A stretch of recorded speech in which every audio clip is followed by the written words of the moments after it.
प्यारे दर्शकों, गरुड़ महापुराण के एक नए भाग में आपका स्वागत है। प्यारे दर्शकों से बेनती है कि या तो कथा पूरी देखें या ना देखें। अगर आप आधी कथा देखेंगे या बीच में छोड़ेंगे तो आप पाप के भागीदार होंगे। प्यारे दर्शकों, आप सभी का हमारे चैनल में स्वागत है।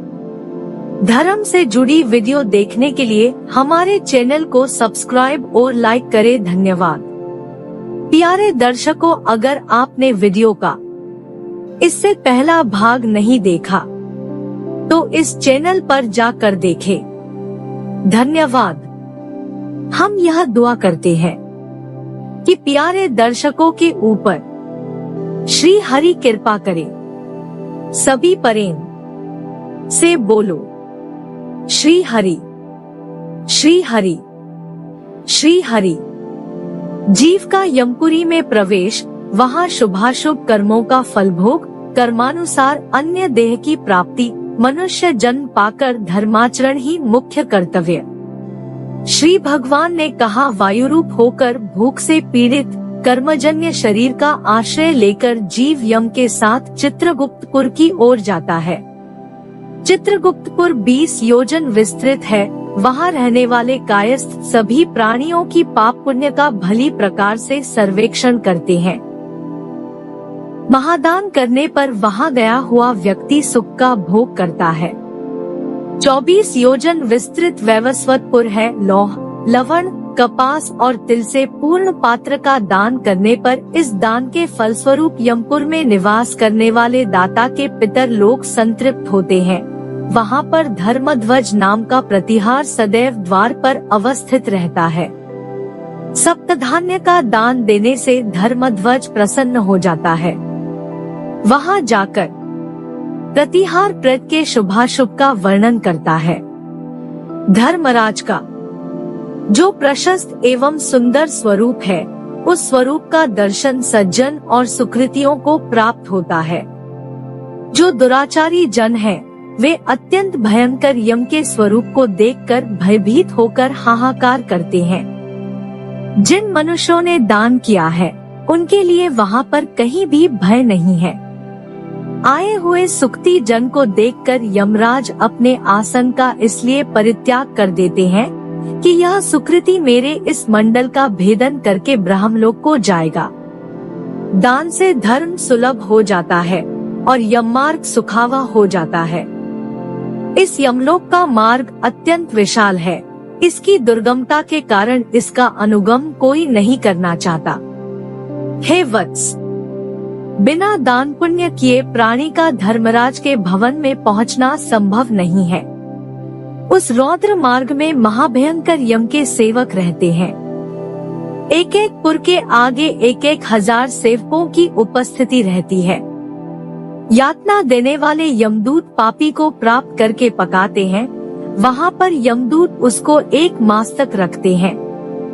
उस मास के बीतते ही वह 1/4 शेष रह जाता है।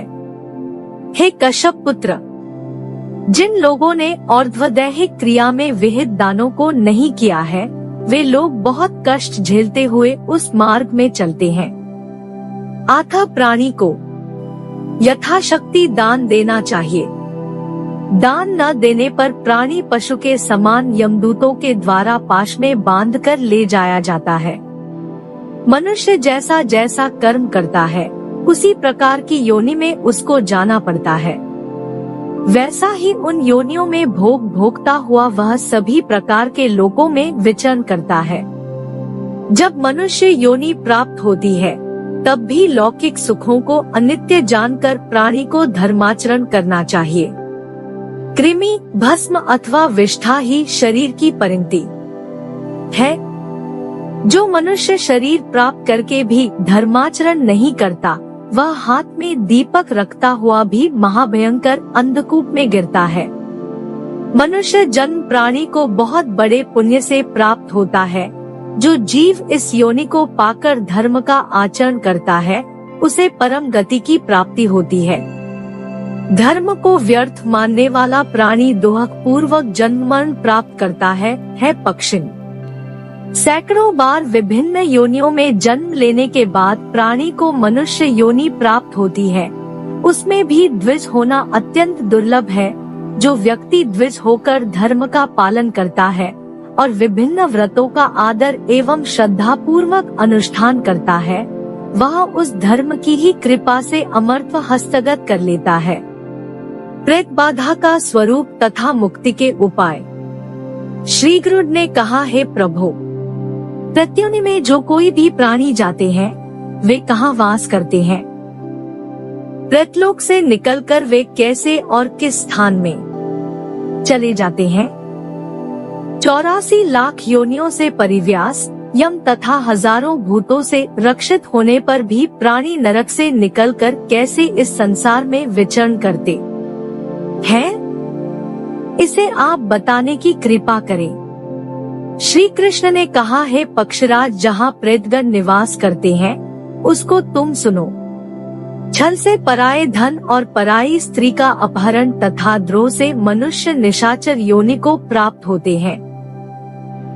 जो लोग अपने पुत्र के हित चिंतन में ही अनुरक्त रहते हैं तथा सभी प्रकार का पाप करते हैं, वे शरीर रहित होकर भूख प्यास की अथाह पीड़ा को सहन करते हुए यत्र तत्र भटकते रहते हैं।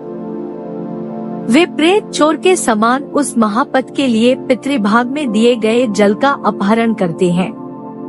तदंतर पुनः अपने घर में आकर वे मित्र के रूप में प्रविष्ट हो जाते हैं और वहीं पर रहते हुए स्वयं रोग शोक आदि की पीड़ा से ग्रसित होकर सब कुछ देखते रहते हैं। वे एक दिन का एक अंतराल देकर आने वाले ज्वर का रूप धारण करके अपने संबंधियों को पीड़ा पहुंचाते हैं अथवा तिजरिया ज्वर बनकर और शीत वातादि से उन्हें कष्ट देते हैं। उच्छिष्ट अर्थात झूठे अपवित्र स्थानों में निवास करते हुए उन प्रेतों के द्वारा सदैव अभिलक्षित प्राणियों को कष्ट देने के लिए शिरोवेदना, विपूचिका तथा नाना प्रकार के अन्य बहुत से रोगों का रूप धारण कर लिया जाता है। इस प्रकार वे दुष्कर्मी प्रेत नाना दोषों में प्रवृत्त होते हैं। गरुड़ ने कहा, हे प्रभु, ये प्रेत किस रूप से किसका क्या करते हैं? किस विधि से उनकी जानकारी प्राप्त की जा सकती है? क्योंकि वे न कुछ कहते हैं न बोलते हैं। हे ऋषिकेश, यदि आप मेरा कल्याण चाहते हो तो मेरे मन के इस व्यामोह को दूर कर दें। इस कलिकाल में प्रायः बहुत से लोग प्रत्यनि को ही प्राप्त होते हैं। श्री विष्णु ने कहा, है गरुड़, प्रेत होकर प्राणी अपने ही कुल को पीड़ित करता है, वह दूसरे कुल के व्यक्ति को तो कोई आपराधिक छिद्र प्राप्त होने पर ही पीड़ा देता है। जीते हुए तो वह प्रेमी की तरह दिखाई देता है, किंतु मृत्यु होने पर वही दुष्ट बन जाता है। जो भगवान श्री रुद्र के मंत्र का जप करता है, धर्म में अनुरक्त रहता है, देवता और अतिथि की पूजा करता है, सत्य तथा प्रिय बोलने वाला है, उसको प्रेत पीड़ा नहीं दे पाते हैं। जो व्यक्ति सभी प्रकार की धार्मिक क्रियाओं से परिभ्रष्ट हो गया है, नास्तिक है, धर्म की निंदा करने वाला है और सदैव असत्य बोलता है, उसी को प्रेत कष्ट पहुंचाते हैं। हे ताक्षय, कलिकाल में अपवित्र क्रियाओं को करने वाला प्राणी प्रत्योनि को प्राप्त होता है। हे काश्यप, इस संसार में उत्पन्न एक ही माता पिता से पैदा हुए बहुत से संतानों में एक सुख का उपभोग करता है, एक पाप कर्म में अनुरक्त रहता है, एक संतानवान होता है, एक प्रेत से पीड़ित रहता है और एक पुत्र धन धान्य से संपन्न रहता है। एक का पुत्र मर जाता है, एक के मात्र पुत्रिया ही होती है। प्रेत दोष के कारण बंधु बांधवों के साथ विरोध होता है। प्रत्योनि के प्रभाव से मनुष्य को संतान नहीं होती है, यदि संतान उत्पन्न भी होती है तो वह मर जाती है। प्रेत बाधा के कारण तो व्यक्ति पशुहीन और धनहीन हो जाता है। उसके कुप्रभाव से उसकी प्रकृति में परिवर्तन आ जाता है, वह अपने बांधवों से बंधुक शत्रुता रखने लगता है। अचानक प्राणी को जो दुख प्राप्त होता है वह प्रेत बाधा के कारण होता है। नास्तिकता, जीवन वृत्ति की समाप्ति, अत्यंत लोभ तथा प्रतिदिन होने वाले कलह, यह प्रेत से पैदा होने वाली पीड़ा है। जो पुरुष माता पिता की हत्या करता है, जो देवता और ब्राह्मणों की निंदा करता है, उसे हत्या का दोष लगता है। यह पीड़ा प्रेत से पैदा होती है। नित्य कर्म से दूर, जप होम से रहित और पराये धन का अपहरण करने वाला मनुष्य दुखी रहता है। इन दुखों का कारण भी प्रेत बाधा ही है। अच्छी वर्षा होने पर भी कृषि का नाश होता है, व्यवहार नष्ट हो जाता है, समाज में कलह उत्पन्न होता है। ये सभी कष्ट प्रेत बाधा से ही होते हैं। हे पक्षराज, मार्ग में चलते हुए पथिक को जो बवंडर से पीड़ा होती है, उसको भी तुम्हें प्रेत बाधा समझना चाहिए।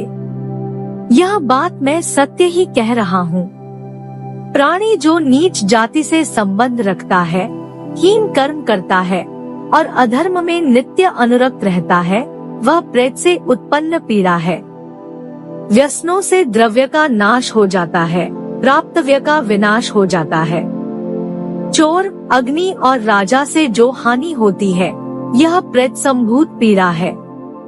शरीर में महाभयंकर रोग की उत्पत्ति, बालकों की पीड़ा तथा पत्नी का पीड़ित होना, ये सब प्रेत बाधाजनित है। वेद, स्मृति, पुराण एवं धर्मशास्त्र के नियमों का पालन करने वाले परिवार में जन्म होने पर भी धर्म के प्रति प्राणी अंतःकरण में प्रेम का न होना प्रेतजनित बाधा ही है। जो मनुष्य प्रत्यक्ष अथवा परोक्ष रूप से देवता, तीर्थ और ब्राह्मण की निंदा करता है, यह भी प्रेतोत्पन्न पीड़ा है। अपनी जीविका का अपहरण, प्रतिष्ठा तथा वंश का विनाश भी प्रेत बाधा के अतिरिक्त अन्य प्रकार से संभव नहीं है। स्त्रियों का गर्भ विनष्ट हो जाता है, जिनमें रजोदर्शन नहीं होता और बालकों की मृत्यु हो जाती है, वहाँ प्रेतजन्य बाधा ही समझनी चाहिए। जो मनुष्य शुद्ध भाव से संवत्सराधिक श्राद्ध नहीं करता है, वह भी प्रेत बाधा है। तीर्थ में जाकर दूसरे में आसक्त हुआ प्राणी जब अपने सत्कर्म का परित्याग कर दे तथा धर्म कार्य में स्वार्जित धन का उपयोग न करे, तो उसको भी प्रेतजन्य पीड़ा ही समझना चाहिए। भोजन करने के समय कोपयुक्त, पति पत्नी के बीच कलह, दूसरों से शत्रुता रखने वाली बुद्धि, यह सब प्रेत संभूत पीड़ा है। जहाँ पुष्प एक और फल नहीं दिखाई देते तथा पत्नी का विरह होता है, वहाँ भी प्रेतोत्पन्न पीड़ा है। जिन लोगों में सदैव उच्चाटन के अत्यधिक चिन्ह दिखाई देते हैं, अपने क्षेत्र में उसका तेज निष्फल हो जाता है, तो उसे प्रेतजनित बाधा ही माननी चाहिए। जो व्यक्ति सगोत्री का विनाशक है, जो अपने ही पुत्र को शत्रु के समान मार डालता है, जिसके अंतःकरण में प्रेम और सुख की अनुभूतियों का अभाव रहता है, वह दोष उस प्राणी में प्रेत बाधा के कारण होता है। पिता के आदेश की अवहेलना, अपनी पत्नी के साथ रहकर भी सुखोपभोग न कर पाना, व्यग्रता और क्रूर बुद्धि भी प्रेतजन्य बाधा के कारण होती है। हे ताक्षय, निषिद्ध कर्म, दुष्ट संसर्ग तथा वृषोत्सर्ग के न होने और अविधि पूर्वक की गई और द्वदैहिक क्रिया से प्रेत होता है।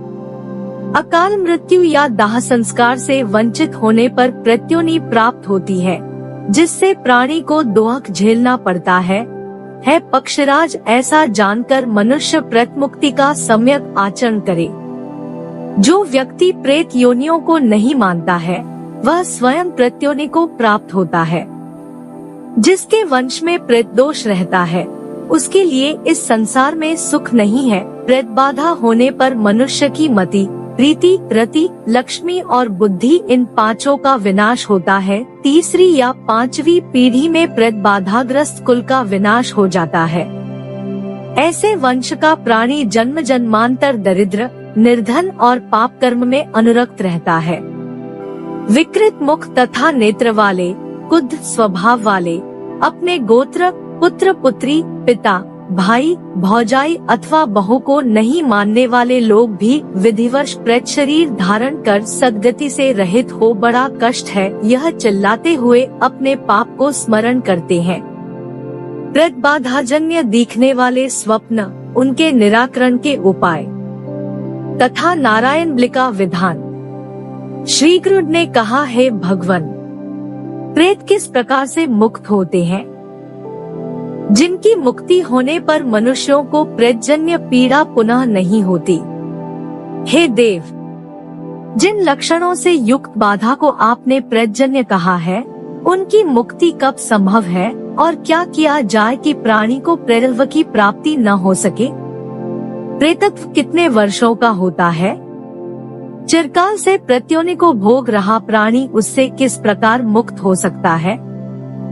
यह सब आप बतलाने की कृपा करें। श्री कृष्ण ने कहा, हे गरुड़, प्रेत जिस प्रकार प्रत्योनि से मुक्त होते हैं, उसे मैं बतला रहा हूँ। जब मनुष्य यह जान ले कि प्रेत मुझको कष्ट दे रहा है, तो ज्योतिर्विदों से इस विषय में निवेदन करे। प्रेतग्रस्त प्राणी को बड़े ही अद्भुत स्वप्न दिखाई देते हैं। जब तीर्थ स्नान की बुद्धि होती है, चित्त धर्मपरायण हो जाता है और धार्मिक कृत्यों को करने की मनुष्य की प्रवृत्ति होती है, तब प्रेत बाधा उपस्थित होती है एवं उन पुण्य कार्यों को नष्ट करने के लिए चित्त भंग कर देती है। कल्याणकारी कार्यों में पग पग पर बहुत से विघ्न होते हैं। प्रेत बार बार अकल्याणकारी मार्ग में प्रवृत्त होने के लिए प्रेरणा देते हैं। शुभ कर्मों में प्रवृत्ति का उच्चाटन और क्रूरता, यह सब प्रेत के द्वारा किया जाता है। जब व्यक्ति समस्त विघ्नों को विधिवत दूर करके मुक्ति प्राप्त करने के लिए सम्यक उपाय करता है, तो उसका वह कर्म हितकारी होता है और उसके प्रभाव से शाश्वत प्रतिनिवृत्ति हो जाती है। हे पक्षिण, दान देना अत्यंत श्रेयस्कर है। दान देने से प्रेत मुक्त हो जाता है। जिसके उद्देश्य से दान दिया जाता है, उसको तथा स्वयं को वह दान तृप्त करता है। हे ताक्षय, यह सत्य है कि जो दान देता है वही उसका उपभोग करता है।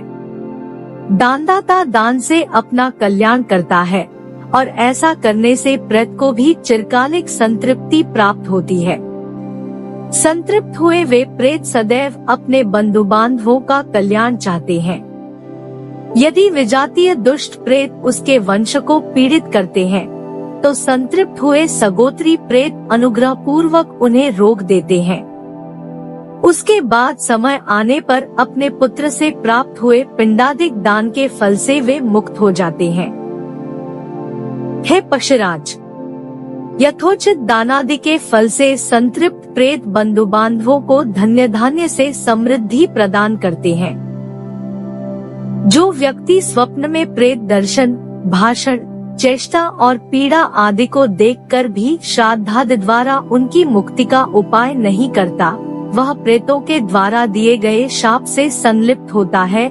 ऐसा व्यक्ति जन्म जन्मांतर तक निःसंतान, पशुहीन, दरिद्र, रोगी, जीविका के साधन से रहित और निम्न कुल में उत्पन्न होता है, ऐसा वे प्रेत कहते हैं। और पुनः यमलोक जाकर पाप कर्मों का भोग द्वारा नाश हो जाने के अनंतर अपने समय से प्रेतत्व की मुक्ति हो जाती है।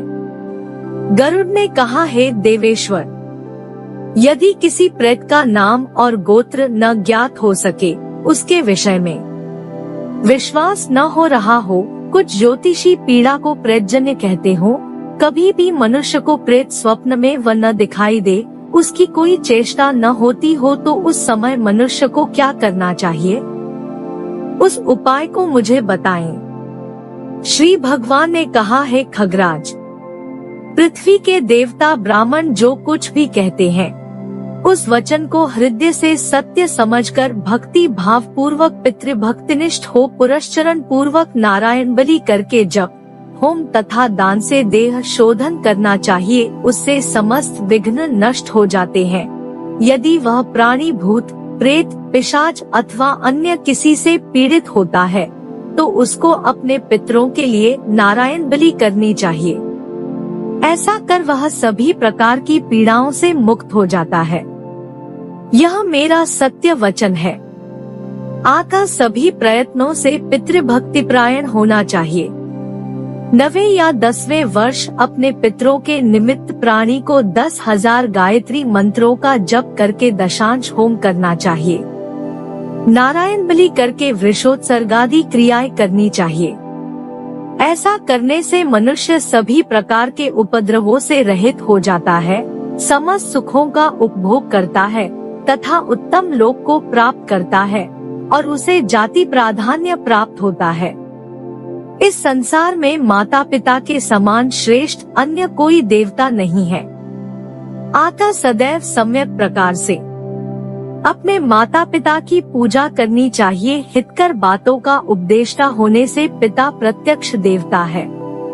संसार में जो अन्य देवता है वे शरीरधारी नहीं है। पितृमात्र स्मरण लोके नास्त्यन्यत् दैवतं परम्। तस्मात् सर्व प्रयत्नेन पूज्येत पितरो सदा हितानाम उपदेष्टा ही प्रत्यक्षं दैवतं पिता। अन्य या देवता लोके न देह प्रभो हिता। प्राणियों का शरीर ही स्वर्ग एवं मोक्ष का एकमात्र साधन है। ऐसा शरीर जिसके द्वारा प्राप्त हुआ है उससे बढ़कर पूज्य कौन है? हे पक्षिण, ऐसा विचार करके मनुष्य जो जो दान देता है उसका उपभोग वह स्वयं करता है, ऐसा वेदविद विद्वानों का कथन है। पुन्नाम का जो नरक है उससे पिता की रक्षा पुत्र करता है। उसी कारण से इस लोक और परलोक में उसे पुत्र कहा जाता है। पुन्नामन काद्यस्मात् पितरन् त्रायते सुता।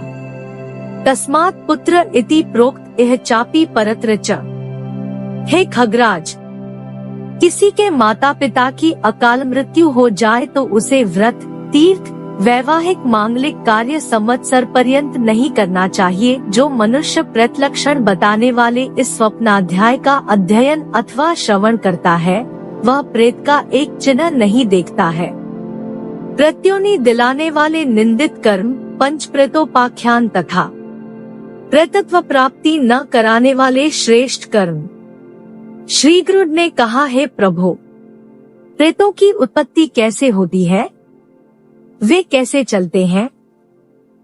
उनका कैसा रूप और कैसा भोजन होता है? वे किस प्रकार प्रसन्न होते हैं और उनका कहाँ निवास होता है? हे प्रसन्न चित्त देवेश, कृपा कर मेरे इन प्रश्नों का समाधान करें।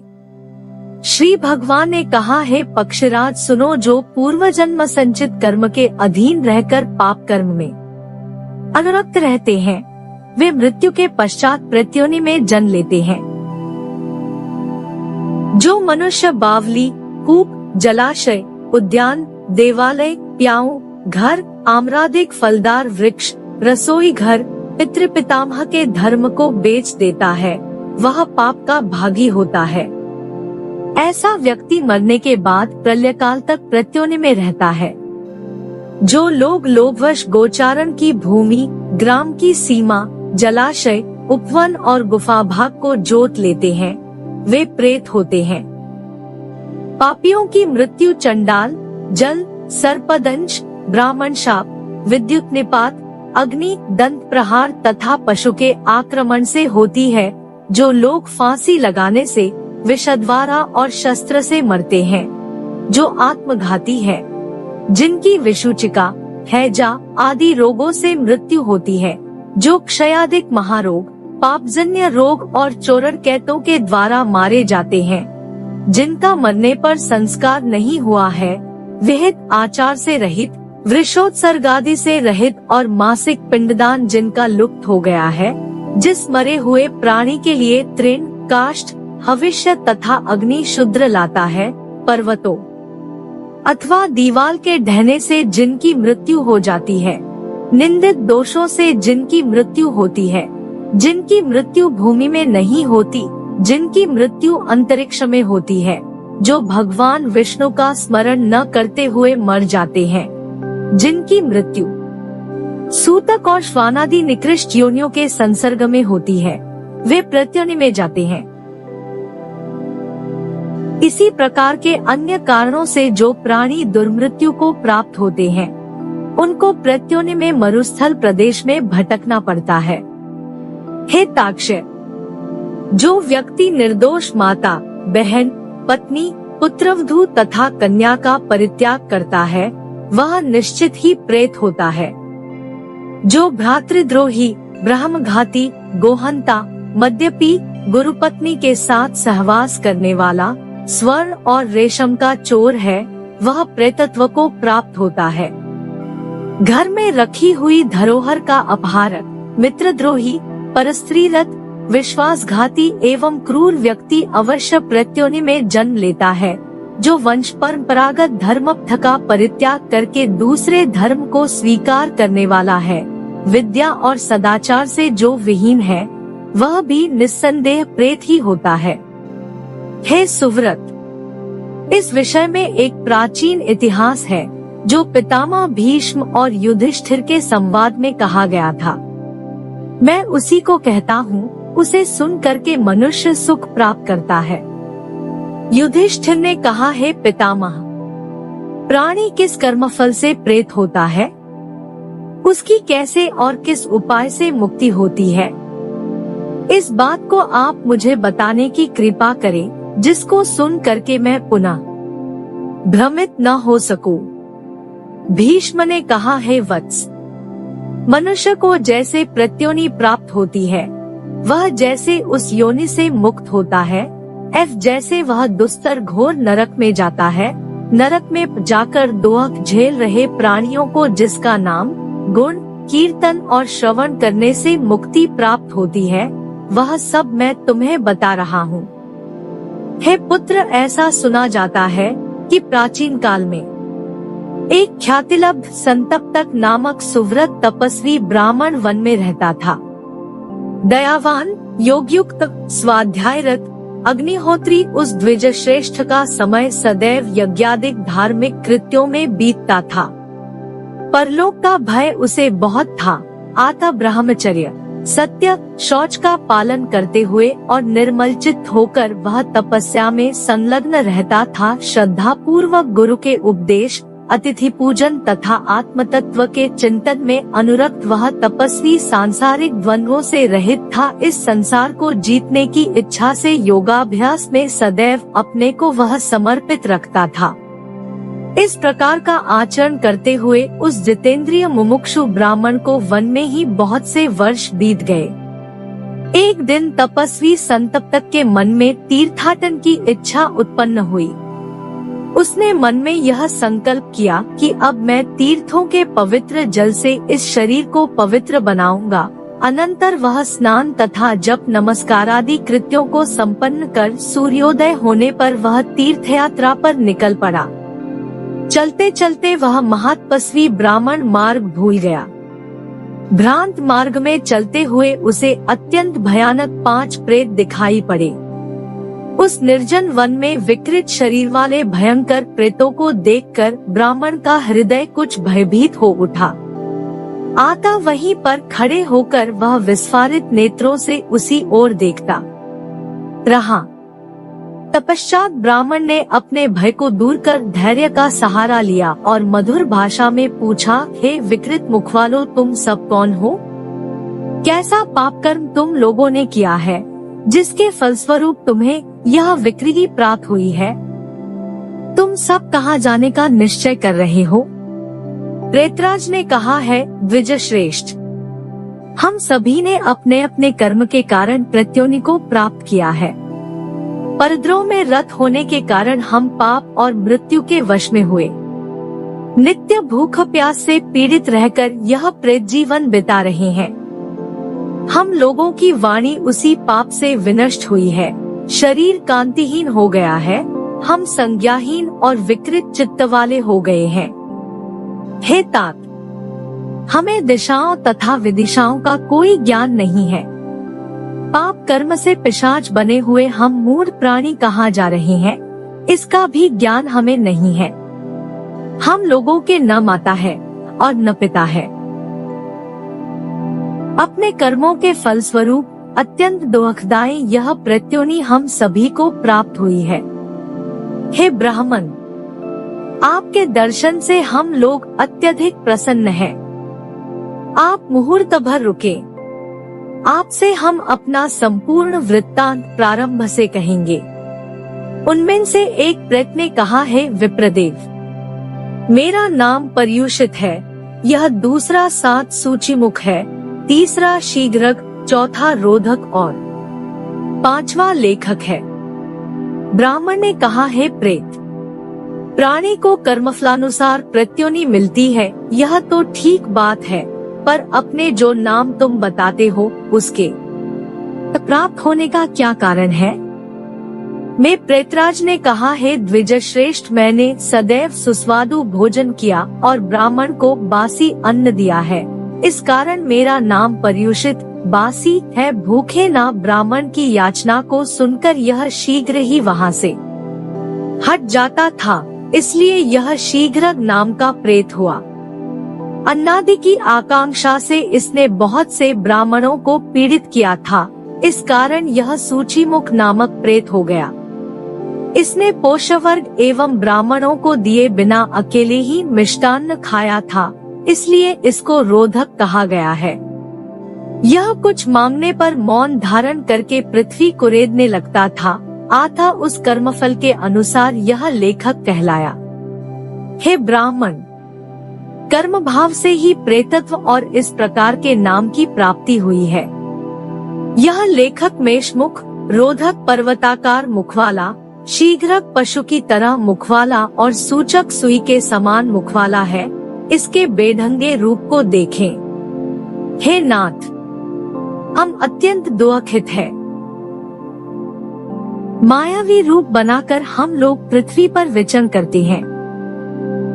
हम सभी अपने ही कर्म से विकृत आकार वाले, लंबे ओठ वाले, विकृत मुख वाले और बृहद शरीर वाले तथा भयावह हो गए हैं। हे विप्र, यह सब मैंने आपसे प्रेतत्व का कारण बता दिया है। आपके दर्शन से हम सभी में ज्ञान उत्पन्न हो गया है। आपकी जिस बात को सुनने की अभिरुचि हो वह आप पूछे, उसे मैं आपको बताने के लिए तैयार हूँ। ब्राह्मण ने कहा, है प्रेतराज, पृथ्वी पर जो भी जीव जीते हैं वे सब आहार से ही जीवित रहते हैं। यथार्थ रूप में तुम लोगों के भी आहार को सुनने की मेरी इच्छा है। प्रेतों ने कहा, है द्विजराज, यदि आपकी श्रद्धा हमारे आहार को जानने की है तो सावधान हो करके आप सुने। हम सभी का आहार समस्त प्राणियों के लिए निंदनीय है, जिसको सुनकर आप बार बार निंदा करेंगे।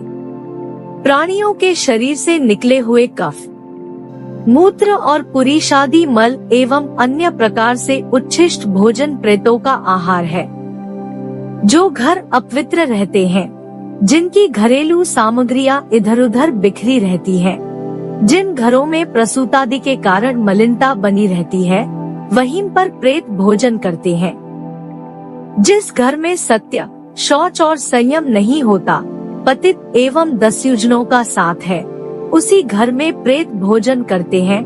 जो घर भूतादिक बलि, देव मंत्रोच्चार, अग्निहोत्र, स्वाध्याय तथा व्रत पालन से हीन है, प्रेत उसमें ही भोजन करते हैं। जो घर लज्जा एवं मर्यादा से रहित है, जिसका स्वामी स्त्री से जीत लिया गया है, जहाँ माता पिता और गुरुजनों की पूजा नहीं होती है, प्रेत वहाँ ही भोजन करते हैं। जिस घर में नित्य लोभ, क्रोध, निद्रा, शोक, भय, मद, आलस्य तथा कलह ये सब दुर्गुण विद्यमान रहते हैं, वहाँ प्रेत भोजन करते हैं। हे दृढ़व्रत तपोनिधि विप्रदेव, हम सब इस प्रेत भाव से दुखित हैं। जिससे प्रत्योनि प्राप्त न हो वह हमें बताएं। प्राणी की नित्य मृत्यु हो वह अच्छा है, पर उसे कभी भी प्रत्योनि न प्राप्त हो। ब्राह्मण ने कहा, नित्य उपवास रखकर कृच्छ्र एवं चांद्रायण व्रत में लगा हुआ तथा अनेक प्रकार से अन्य व्रतों से पवित्र मनुष्य प्रेत नहीं होता है। जो व्यक्ति जागरण सहित एकादशी व्रत करता है और अन्य सत्कर्मों से अपने को पवित्र रखता है, वह प्रेत नहीं होता है। जो प्राणी अश्वमेधादि यज्ञों को संपन्न करके नाना प्रकार के दान देता है तथा क्रीड़ा, उद्यान, वापी एवं जलाशय का निर्माता है, ब्राह्मण की कन्याओं का यथाशक्ति विवाह कराता है, विद्यादान और अशरण को शरण देने वाला है, वह प्रेत नहीं होता है। खाए हुए शूद्रान्न के जठर स्थित रहते हुए जिसकी मृत्यु हो जाती है या जो दुर्मृत्यु से मरता है, वह प्रेत होता है। जो अयाज्य का याजक तथा मद्यपी का साथ करके मदिरा पीने वाली स्त्री का संसर्ग करता है और अज्ञानवश भी मांस खाता है, वह प्रेत होता है। जो देवता, ब्राह्मण और गुरु के धन का अपहारक है, जो धन लेकर अपनी कन्या देता है, वह प्रेत होता है। जो माता, भगिनी, स्त्री, पुत्रवधू तथा पुत्री का बिना कोई दोष देखे परित्याग कर देता है, उसे भी प्रेत होना पड़ता है। जो विश्वास पर रखी हुई पराई धरोहर का अपहरता है, मित्रद्रोही है, सदैव पराई स्त्री में अनुरक्त रहता है, विश्वासघाती और कपटी है, वह प्रत्योनि में जाता है।